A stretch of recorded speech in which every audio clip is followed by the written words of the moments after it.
We're all works in progress, but it is a matter about continuing to steal from a 12-step, not that it is particularly relevant here, but to work through the steps, to apply the techniques as life continues to unfold, and Shay continues to do that. Mine's a little similar to the one previously, because I do a decent amount of workout, but I didn't know if there's like a little quick fast, like, or something that really speeds up your system quickly if you're doing all the other stuff. Oh, really? You know, I don't It's know. a dangerous question for you to ask. Well, I mean, something healthy, because I'm willing to do work. I do a lot of work, you know, I do up and down hills, but it actually makes the muscle bigger in the backside to me. The truth of the matter is, okay, so many different things to go after here. I don't know where to begin. There are natural things that you can take to accelerate getting your body in shape, but they're not going to be that dramatic, and they're not going to replace diet and exercise ever. You know, caffeine can boost your metabolism by 6%. There are things like that out there that are natural, but you need to be real careful when you're looking for that sort of quick fix. Because when you get into that mentality of, I need a quick fix, I need a fast result, usually it creates a yo-yo, and you can get into dangerous things like the HCG diet, which is terrible for you. Things like, well, I don't want to mention any name brands because I'm all filled up on lawsuits right now. But with that said, I would just say continue to eat right, continue to exercise. When it comes to training, high intensity interval training, body weight training, variety is key. Push yourself, try to go an hour, 5 days a week. Wear a little heart rate monitor or body bug device so you can see how effective the types of exercise you're doing actually is on your body. Make sure you're being diligent about counting your calories. Make sure you're eating high quality foods. And a big misconception with women, often when we work out or we do something that there's no such thing as toning muscle, but conditions muscle, your muscle can get swollen. Your body interprets exercise as an injury to a certain extent, and it's the recovery in which the muscle becomes leaner and stronger. So we think, oh, I worked out and I'm bigger here. You're actually not. Your body is just having an inflammatory response to the workout. It's very, very difficult for women to put on bulk. We don't have the androgenic hormones, and most likely you're not having a calorie surplus to add muscle bulk. So don't allow that to shy you away from intense training. Hi, Jillian. I just started training for my first triathlon. Wow! Congratulations! Wow. And but I absolutely love it. But I'm having a hard time combining a demanding training schedule with a really demanding job. And I'm wondering if I should keep lifting weights and do all that injury prevention that I usually do in combination with everything else. It's just kind of tough. It is really tough, and then you need to make sure that you're not overtraining, and you need to make sure that your diet is supporting all the rigorous training that you're doing, because you're clearly very thin. So my assistant is a marathon junkie and a triathlete, and I think it's so admirable, and I love it. But here's what I would say: if you have the time for it, great. If it's stressing you out in other areas of your life, I don't know how necessary it is. But I get it. It's like bucket list for people, and so I'm fully supportive. I just would think if you're suffering in other areas, like you're not able to sleep because you're training and you're working so much, or you're exhausted all day long, you know, I don't know, little perspective, I would say. A triathlon, you need to get a specific program and a coach that's going to be going over your nutrition and periodizing your workouts so that it gets, you know, you're on and then you get recovery, and you're on and you get recovery, and it's too much to go over in this one question. But the most responsible thing that you can do is get a good triathlon coach that's watching your diet and periodizing your training so you don't get overuse injuries. One over here. Where's Over here. Ah, thank you. Hey, Jillian. Oh, I just got nervous. Hi, everybody. I'll be sure to make you wildly uncomfortable then. Excellent. I love it. I have a question that's actually non-weight related. Good. Good. I was a heavy kid. I weighed about 185, and I lost a lot of weight through a myriad of eating disorders going through my life. Your book has been wildly helpful in the recent months, dealing with a lot of personal crap I didn't know was there.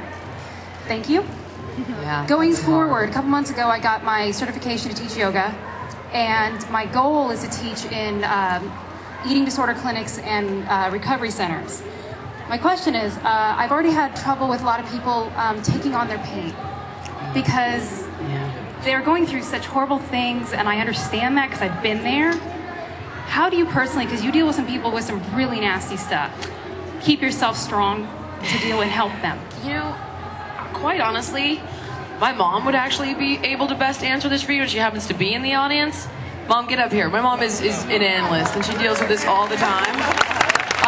I will tell you personally before I let my mom, because my mom will be able to truly speak to you about boundaries and how she has transference with her patients. Ladies and gentlemen, my mother. Mom, you heard the question. No, but no, answer this seriously. But it is. Where'd she go? Right here. Okay. It's a complicated question.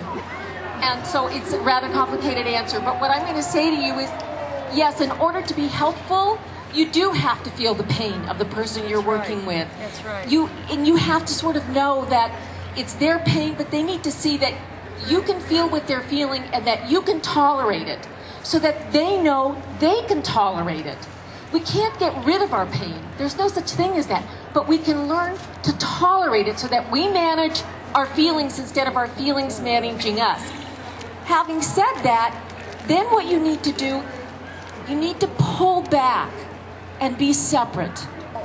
In other words, you can move in, you can feel with the person you're working with, you can identify with them, you can let them know this is really painful, but they can see you can tolerate it, but then you can move back and you're a separate person.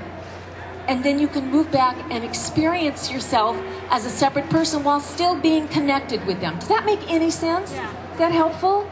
So move in, then move back. Okay. Thanks, Mom.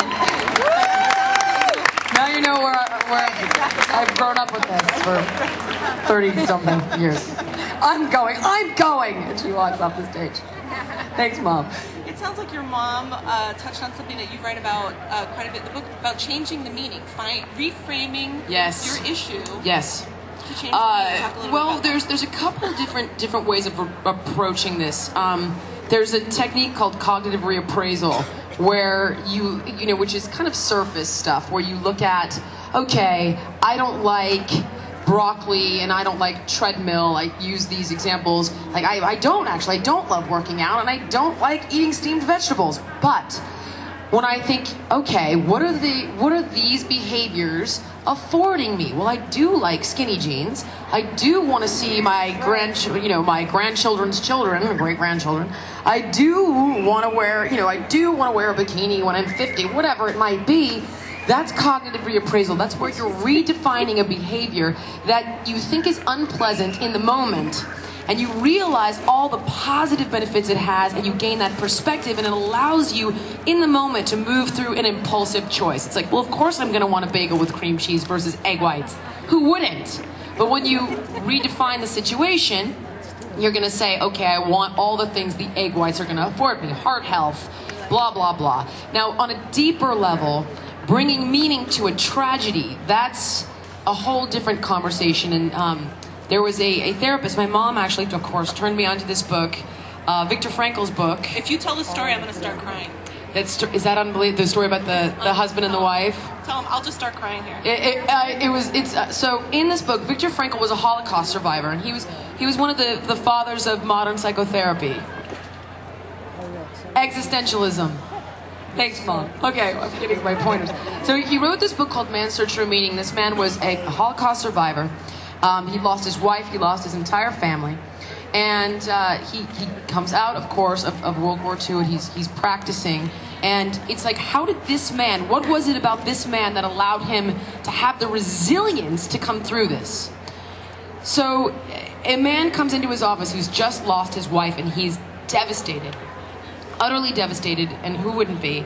And Viktor Frankl says to him, what would have happened had your wife lost you? And he said, oh, it would have been the most horrible thing for her. She would not have been able to get through it. It would have been the most painful, awful thing. I would dread thinking of her in that position alone without me in the world. And he says, well, look, although you're suffering and you're going through all of this hardship, think of the gift that your wife has been given, the sacrifice that you made, and he allowed this man to have meaning behind the loss. And you are in tears. I know it's the worst. It's such a sad story. But a better example, an even harder situation, is that when you go through these massive losses, massive tragedies, because we all do at various stages in our life. This is my favorite example, and it's a man named John Walsh. I don't know if you guys know who I'm talking about. He had a son named Adam Walsh who was kidnapped at 7 years old from a Sears in Florida, brutally murdered, a parent's worst nightmare. I mean, I don't know. I think I would go crazy. And this man, God knows what he went through, but when he came out the other side, he brought meaning to the loss of his son, and he started America's Most Wanted, which has been the longest running show on Fox, and he's put away over 1,500 bad guys. I want to say a dirty word, but there's kids in the audience. 1,500 bad guys, and saved so many people from unthinkable fates. So he took this tragedy and the loss of his son, and he gave it a meaning so that he could continue to go on. And at the end of the day, that's all we really have. It's like, what is the meaning of life? Well, no one can tell you. You're going to bring meaning to your own life. You're going to bring meaning to every situation. And that's what truly counts. That's what's transcendent. That's what makes life worth living, is having that meaning in your life. And you can bring meaning to anything, even the worst tragedies. Thanks. A question over here. Hi, Jillian. Hi. How long have you known Bob, and are you guys really that competitive? We're actually really, really close friends. I've known Bob since season 1, so about 7 years now. And we're dear friends. We're brother and sister, we're husband and wife, we